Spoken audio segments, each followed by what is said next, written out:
Variet 3 reizes minēt, kurā Latvijas pilī es ieradies uz vakariņām. Kurš ir redzējis filmu Emīļa nedarbi? Es jums līdz parādīšu ēdumus, pils, restorānu.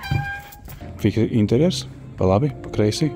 Viss ir ļoti skaisti, iekšā ļoti silts, skan patīkama mūzika, super laba apkalpošana, protams. Un pie Instagram galdiņa mums ir atnestās vakariņas. Un ne tikai tas izskatās vienkārši sāpnis, pasties kā izstās. Pamaniet, ka detaļīgi kā ūdenī citroniņš ir ielikt. Bet te ir maziņš vēzītis arī.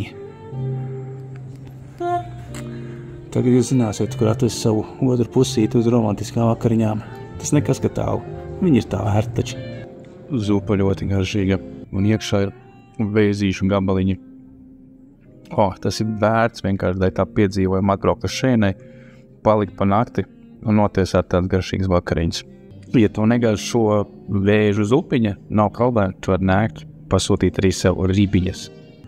Vakar noslēgumā mums ir vienkārši amazing Pavlova paša taisītā šeit uz vietas. Es nezinu, kā es to pētīšu.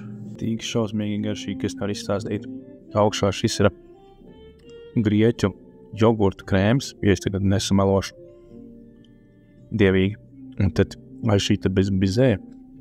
Šeit slēpjas tāds mīksts bizē. Pilnīgs cukurkaips. Būšu pārcukurojies, jo deserts reti, kad ēdu, bet ļoti garšīgi. Dēļ šīs viens kūciņas vien ir vērts atbraukt.